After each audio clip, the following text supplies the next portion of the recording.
Manjeshwar block panchayat ವತಿಯಿಂದ operation Toofan shootout ಸ್ಪರ್ಧೆಯ ವಿಜೇತರಿಗೆ ಬಹುಮಾನ ವಿತರಣೆ.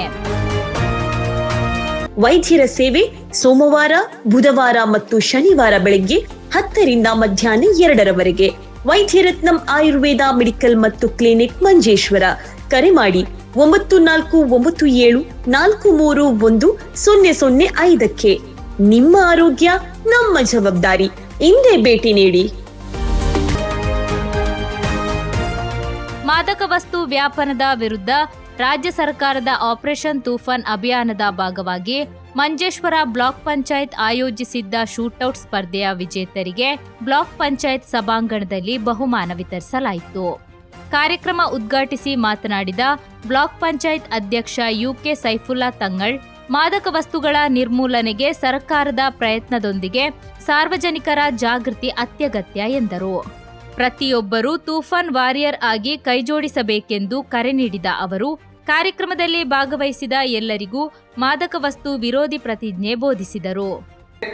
ഒരു പ്രത്യേക തീരുമാനമെടുത്ത് ഈ നാർക്കോട്ടിക് കച്ചവടത്തെ ഇല്ലായ്മ ചെയ്യാൻ വേണ്ടിയിട്ടുള്ള പരിശ്രമത്തിന്റെ ഭാഗമായി എല്ലാ ഏജൻസികളും സർക്കാരിന്റെ ഏജൻസികളും ഒന്നിച്ചു നിന്നപ്പോ എസ്കോബാർ എന്ന് പറയുന്ന ലോകത്തെ ഏറ്റവും കൊടിയ ക്രിമിനലായ ഒരു നാർക്കോട്ടിക് കിങ്ങിനെ ഇല്ലാതാക്കാൻ സാധിച്ചിട്ടുണ്ടെങ്കിൽ കേരളത്തിന്റെ യുവതലമുറയെ ഗ്രസിച്ചിരിക്കുന്ന ഈ ലഹരി പദാർത്ഥത്തിനെതിരെയുള്ള തൂഫാനിന്റെ പോരാട്ടം അത് വിജയിക്കുക തന്നെ ചെയ്യും എന്ന് രമേശ് ചെന്നിത്തല പ്രഖ്യാപിക്കുകയുണ്ടായി. ಉಪಾಧ್ಯಕ್ಷೆ ಕಮಲಾಕ್ಷಿ ಅಧ್ಯಕ್ಷತೆ ವಹಿಸಿದ್ದರು. ಜುಲೈ 25ರಂದು ಉಪ್ಪಳದಲ್ಲಿ ನಡೆದ ಶೂಟೌಟ್ ಸ್ಪರ್ಧೆಯಲ್ಲಿ ಮೌಲಾನಾ ಫ್ರೆಂಡ್ಸ್ ಮಂಜೇಶ್ವರ ಪ್ರಥಮ ಹಾಗೂ ಖಜಾ ಫ್ರೆಂಡ್ಸ್ ದ್ವಿತೀಯ ಸ್ಥಾನ ಪಡೆದವು. ಇದೇ ವೇಳೆ ವಿಶ್ವಕಪ್ ಭವಿಷ್ಯವಾಣಿ ಸ್ಪರ್ಧೆಯ ವಿಜೇತರಾದ ಹಬೀದ್ ರೂಪಾಯಿ 10,001, ಫಜಲ್ ಸಿಎಲ್ ಮತ್ತು ಸತೀಶ್ ಬಿ ಅವರಿಗೆ ತಲಾ ರೂಪಾಯಿ 5,001 ನಗದು ಬಹುಮಾನ ವಿತರಿಸಲಾಯಿತು. ಕಾರ್ಯದರ್ಶಿ ಕೆ ಹರೀಶ್ ಸ್ವಾಗತಿಸಿ ಸದಸ್ಯೆ ಬಿ ಪಾತು ಧನ್ಯವಾದ ಅರ್ಪಿಸಿದರು.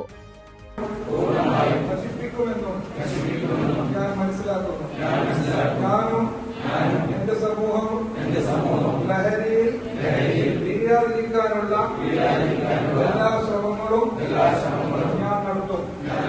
ജീവിതമാണ് ലഹരി എന്ന ആശയം എന്റെ ജീവിതത്തിൽ പകർത്തുന്നതിനൊപ്പം മറ്റുള്ളവരുടെ ജീവിതത്തിൽ ഈ ആശയം പകർത്തുന്നതിന് ഞാൻ പ്രയത്നിക്കുകയും ചെയ്യും. ലഹരിമുക്ത നവകേരളം പടുത്തുയർത്താൻ എന്റെ എല്ലാ കഴിവുകളും വിനിയോഗിച്ച് പ്രവർത്തിക്കുമെന്നും ഞാൻ ഇതിനാൽ പ്രതിജ്ഞ ചെയ്യുന്നു.